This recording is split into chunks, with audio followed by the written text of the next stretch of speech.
So I'm here with Gerry Foster, who is a leading brand developer in this great big world we live in. And Gerry's done some incredible things for a lot of companies at teaching them how to develop their brand identity and their brand strategy. What are some of the companies you work with, Gerry?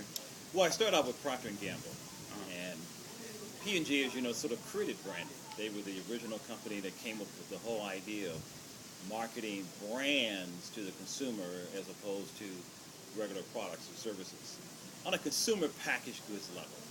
And I worked with them, and also a company called Tree Sweet, which was a leading manufacturer of orange juice and grapefruit juice and drink products. And I've been on my own now for over 20 years, helping small businesses, entrepreneurs create a brand that can really produce the results they're looking for. Great, great. So tell us more a little about working with smaller businesses and how you help them with branding.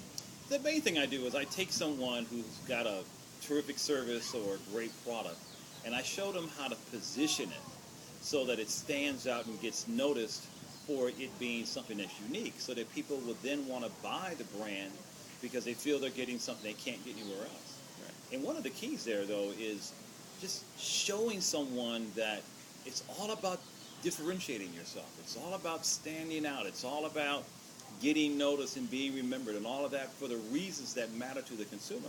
And one of the problems today is that a lot of entrepreneurs, what they think sets them apart is not really setting them apart. Mm-hmm. And so I really kind of take them through a whole 7-step system on how to create a brand that can someday become a household name, which is a super brand.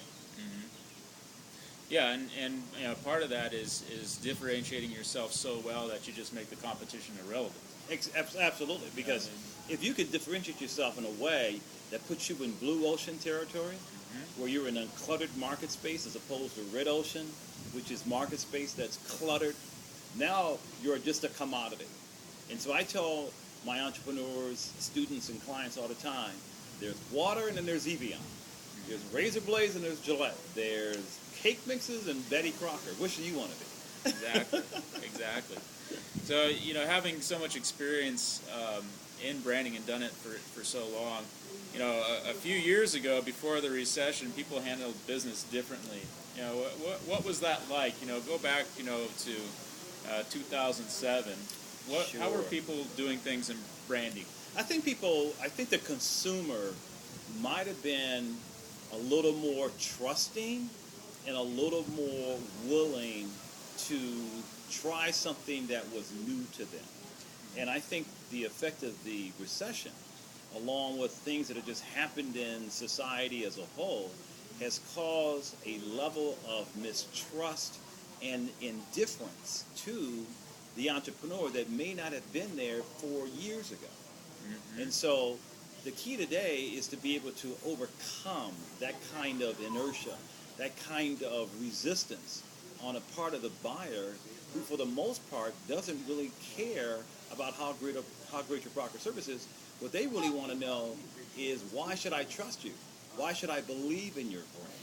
And so the entrepreneur today really has to go the extra step to put out messages and promises that connect with the buyer so they are more likely to want to do business with you. Right. And so in the conversation that we have in the new economy now about selling on eBay, how can somebody even apply that to eBay? Like they're selling maybe an antique or a widget or something out of their home. You know, how can they apply that concept? Well, the idea is to put out a promise, because a brand is a promise.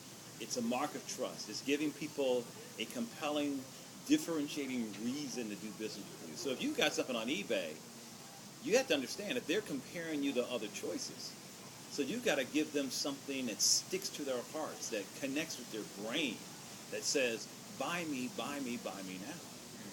So the principles of branding, which in my world is the transmission of a promise, while a brand is a promise. So as you are branding whatever it is that you are promising someone, that's got to carry over all platforms. That's got to carry over to your social media platform. That's got to carry over to your marketing materials. That's got to carry over to your website. It's all about transcending all the resistance that's out there, so you're putting a message out that people really want. So, for instance, you see a lot of people on eBay that when they sell, they'll use a pseudonym. Like if you're selling on eBay, you might say, Gerry, the branding guy, 2011 or something like that. Something that people can't really trace. They don't really know who you are.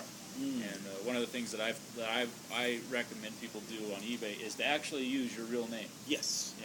And so that way you personalize it. People can identify with somebody who has a real name. That's right. You can do other things like actually, you got pictures of the items you're going to sell. Yes. But then actually putting a picture of you. Yes. Up there too. Yes. Because now it's it's a person that's handling the transaction, and then even making yourself more accessible beyond providing a telephone number and an email address. Right. All of a sudden, you've just created a massive differentiation between you and everybody else that's selling on eBay. Yes. And you're delivering on that promise that you're talking about. Exactly, and that's great, Jason, because the whole idea behind having a brand is to personalize it for the simple reason that people don't do business with businesses, people do business with people. That's right. And people want to see you, they want to hear you, they want to connect with you. And I always tell people that before you ever do any kind of sales pitch, quote unquote, people have to like you first. Then they have to feel comfortable with you. Then they have to feel you're trustworthy. And then they have to feel that you're credible. So if those four pillars are not in place, liking you, comfortable with you, you're trustworthy, you're credible, meaning that you can do what you say you can do, you have got to be able to convey that very quickly. And that's the power of languaging. That's the power of words. That's the power of being able to connect with total strangers so they can see it in your face and hear it in your voice that you're someone who truly is worthy of their dollar. Absolutely. So what are some of the common mistakes that people make in the conversation about branding? How do people mess it up? Well, one of the biggest mistakes is people don't understand what branding is.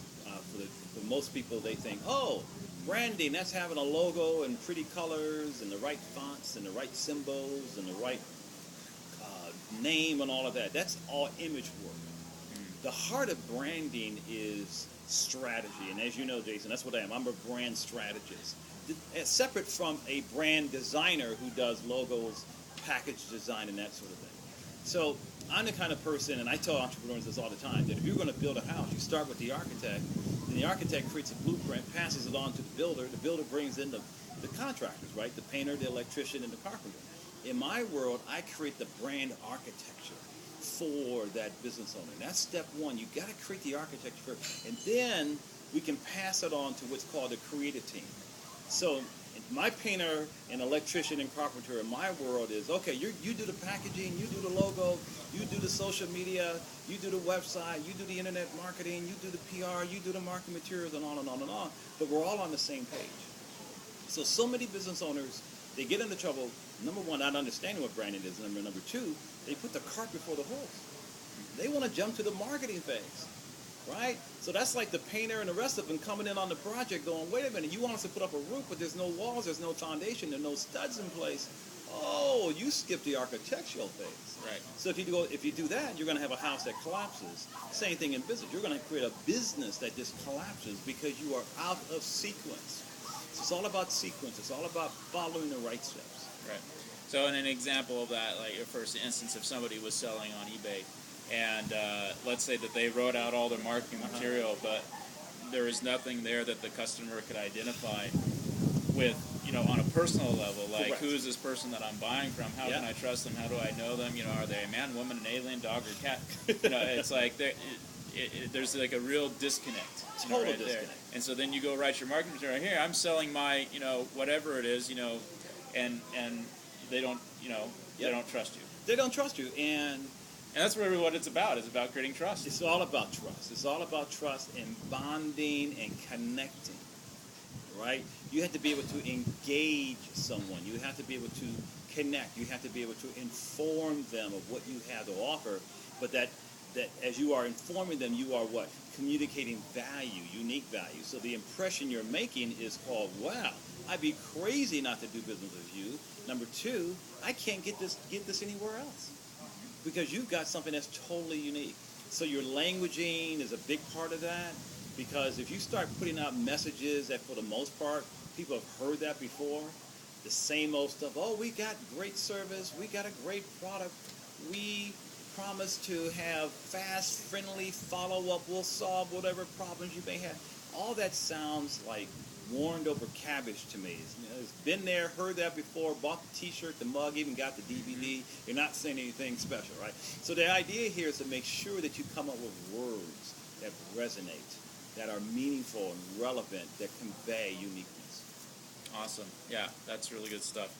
So moving forward, as you're looking into the future, leadership and branding, somebody who's going to build a business, over the next 3 to 5 years and doing really well, who are going to be the leaders of the pack? What does it look like to be a rock star 5 years from now in business from a branding perspective? What are they going to do? I think it's the person who is ahead of the curve in their product or service category. That they have something that is truly unique. It could be their delivery system. It could be their ability to pull something off on behalf of the customer, unlike no one else has been able to do. It could be a specialized skill or knowledge in terms of how to work with a particular market segment. But I really think it's the person that is truly looking out from where they are now in a category, and instead of looking at what is, they're standing in the not yet. They're thinking about, okay, what is it that the consumer is looking for that they're not getting now? And it may require us to innovate. It may require us to go out on the skinny branches in order to say some things and offer some things that no one else has before. And that's how great brands are built. But I will tell you this too, and that is, you've got to have a brand. You've got to have a brand that commands. I mean, people prefer to buy a brand because when you buy a branded item, you know what you're going to get.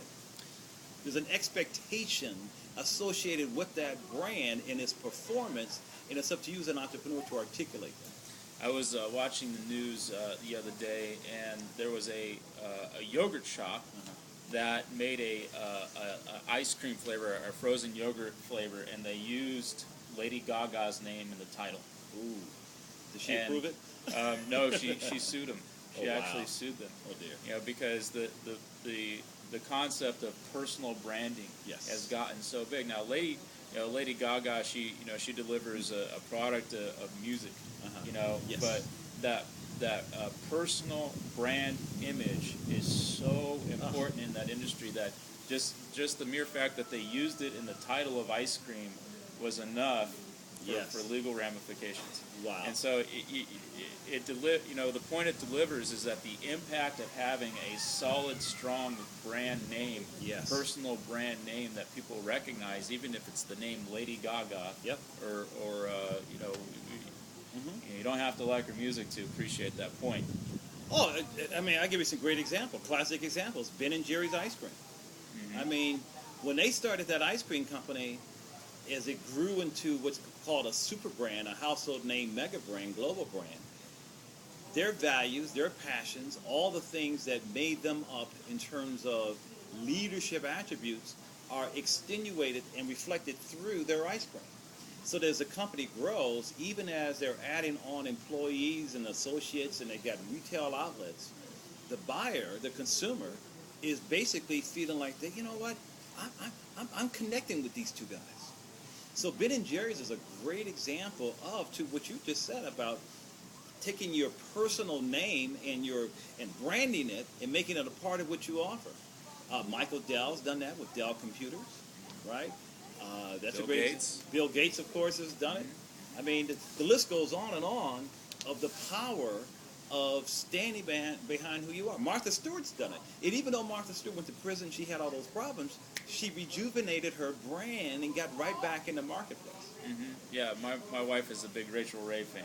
Oh, Rachel Ray. Oh, my God. That's another one, yeah. Oh, Rachel Ray. Debbie Fields with Mrs. Fields Cookies. And even, not to use a cliche at rock stars, but, Justin Bieber right now. How huge is that? Craze going on at this time, So there's lots of examples. Well, Gerry, I really appreciate you sitting down and talking to me and our viewers here on the neweconomynow.com, the neweconomynow.org, and how can they get in touch with you if they wanted to find out more about your programs? Real quickly, you can go to my website, which is www.daretobedifferent.net. That's dare, D-A-R-E, the number 2, the letter B as in boy, different.net. Dare to be different.net. And of course, my phone number, if I can give that out, area code 310-388-3762. I'm based in Los Angeles, California, but I've got students and clients all across North America. Excellent. Thanks, Gerry. Thank you, buddy. Good stuff. That was great, man. Yeah, that I was enjoyed fun. that.